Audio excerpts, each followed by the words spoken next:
The female-male part of this plant is unusual because it's part of the bottle tree family, but it has a very flashy flower compared to them.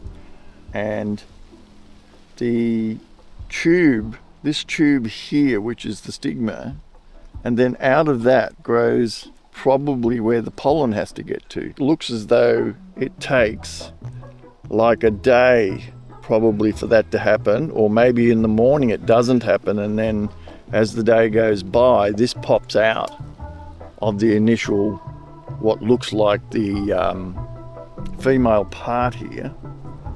And then down here, we've got, which I would assume is the reward for the ants and the hummingbirds and other things that frequent those forests in South America. And the reason that this would be so colourful is because they're trying to attract a specific pollinator in their natural environment.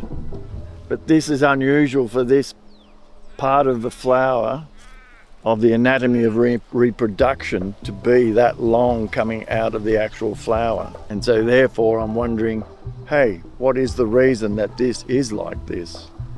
There will be a specific pollinator that this is suited to.